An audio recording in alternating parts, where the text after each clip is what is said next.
Olá, galera do canal, tudo bem? Então, vim hoje falar com vocês um pouquinho sobre como avaliar, né, como estudar uma curva de titulação. E aí eu peguei como exemplo um aminoácido, né, que é a glicina, e aí vou passar para vocês alguns pontos que são importantes, na verdade, pontos mais importantes que eu acredito dessa análise dessa curva, tá? Então, vamos lá, vou adicionar aqui a imagem da curva de titulação. Então, aqui, ó, a gente observa claramente que é uma curva de titulação de um tampão. Posso até não saber que é um aminoácido, né? Apesar que essa curva ela é bem clara da glicina, mas se eu não soubesse, eu já imaginaria que era de um tampão qualquer. Por quê? Porque, vejam bem, eu tenho dois pontos aqui onde a minha curva ela gera um deslocamento maior, estão vendo? Ela gera um ponto, na verdade, onde ela freia o aumento do pH. Então, eu vou acrescentando base, ou seja, eu adiciono hidroxila, e a minha variação de pH nesses dois pontos ela é bem pequena. Então, ele consegue controlar a variação de pH, que é o que a gente fala, né? Que é o que define uma solução tampão. Então, um aspecto interessante é que esse aminoácido, ele consegue ser tampão em dois momentos, certo? Então, eu tenho um momento tamponante aqui no início e um momento tamponante aqui no final. Por que ele vai ter esses dois momentos? Porque ele é um amino. Amino, lembra? Amina, que é uma base, e ele é um ácido, que é o ácido carboxílico, que é um ácido de fato, ou seja, em um momento aqui eu tenho um ponto de equilíbrio, que é esse de baixo, referente ao ácido carboxílico, que tem característica ácida, que doa prótons, né, ou seja, doa H+ para o meio. E um segundo ponto de tamponamento que corresponde à amina, que tem característica básica, ou seja, o desejo dela é captar prótons, na verdade, captar prótons, né, captar a hidroxila do meio, né, ou seja, a definição de base de Lewis é uma substância que tem capacidade de captar íons hidrogênio, ou seja, captar prótons, ou doar hidroxilas para o meio. De qualquer modo, ela reduz a quantidade de hidrogênios, né, que a gente tem naquele ambiente.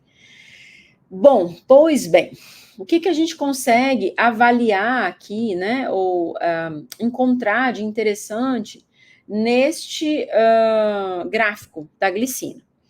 Então, o primeiro aspecto que eu vou chamar a atenção para vocês são os pKa's. Então, o que é um pKa? Um pKa nada mais é do que menos log de Ka.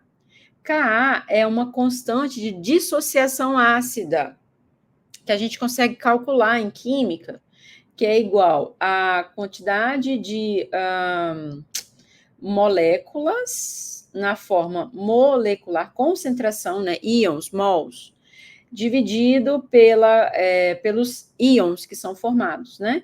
Então, a molécula negativa vezes a concentração de H+, por exemplo, entenderam? Então, a gente consegue calcular esse valor, tá? Professora, é muito importante saber fazer o cálculo? Depende do que você está aprendendo, de qual é o objetivo do seu professor naquela aula. Mas, assim, para os meus alunos, em geral, eu falo que é mais importante eles saberem interpretar, entender para que serve esse pKa, do que, de fato, saber calcular, né, esse valor específico. Bom, o que isso vai representar para a gente no gráfico? Então, o pKa, ele corresponde a um valor de pH em que eu tenho maior poder tamponante. Ou seja, que essa minha solução, ela consegue agir como um tampão de forma muito mais eficiente nesse valor de pH. Por que ela consegue fazer isso? Porque nesse momento, quando eu atinjo esse valor de pKa, eu tenho 50% das minhas moléculas em cada lado da balança.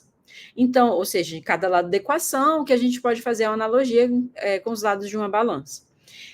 Desse modo, quando eu tiro um pouquinho de um lado, eu consigo repor com o outro, e isso vai criando um equilíbrio, né? Que é o que é o objetivo, né? Com o valor de pK, com a solução tampão. Então, nesse momento, eu consigo equilibrar muito melhor o meu pH, tá? Isso vai acontecer tanto com o pK, com o primeiro valor de pKa, que eu chamo de pKa1, quanto com o segundo pKa. Qual que vai ser a diferença dos dois? O primeiro pKa, ele corresponde ao valor do ácido. A gente consegue visualizar isso muito claramente na equação que está em cima. Então, eu tenho aqui, ó, o ácido carboxílico perdendo o próton dele, tá? Então, isso que corresponde a esse primeiro valor de pKa, tá? É esse ácido doando os prótons dele. Por isso que o pKa1, ele tem um pH ácido, porque o ácido deseja doar esse próton rápido, então isso acontece em pH ácido, tá? Já o segundo pKa, que é o pK2, ele corresponde ao que, nesse caso, 9,6, ele corresponde ao valor da amina, tá? Que é o NH3, né? A amina, lembra que ela quer pegar prótons para ela, então é mais difícil para ela doar esses prótons para o meio. Então, isso vai acontecer no valor básico, porque ela também tem natureza básica, tá? Então, esse é o raciocínio que a gente utiliza nesse caso, ok? Bom, então, resumindo, o valor de pKa corresponde ao momento em que eu tenho 50% das minhas moléculas em cada lado da minha equação. Ele corresponde, então, ao valor de maior capacidade tamponante daquela minha solução tampão. E os valores de pK para um aminoácido vão depender de se corresponde ao valor do ácido carboxílico ou ao valor da amina, sendo um sempre em ácidos, e um valor ácido, e o outro um valor básico. Todos os ou melhor, todos os tampões que existem, e aí isso vale tanto para tampões de aminoácidos, quanto para outros qualquer, sempre vai existir uma faixa de tampão, ou seja, uma faixa em que eu consigo tamponar.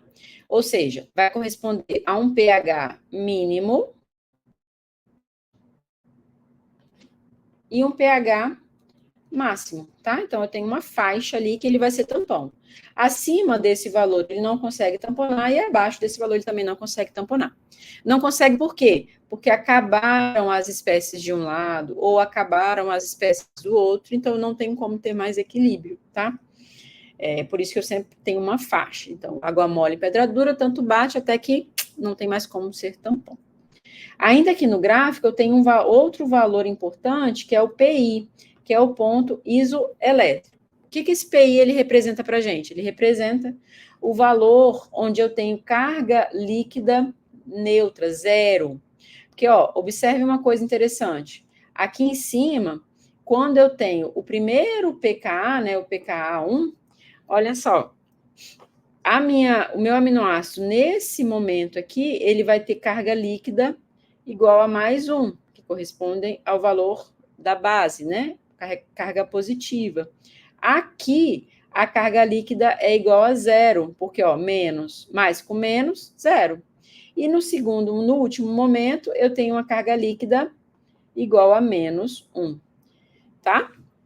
Então, quando ele tem carga líquida igual a zero, ele tem baixa solubilidade, tá? Então, ele vai precipitar em solução. É isso que representa o PI. E nesse momento também, ele não tem capacidade de tamponar nada, tá? Ele não vai ser tampão neste momento.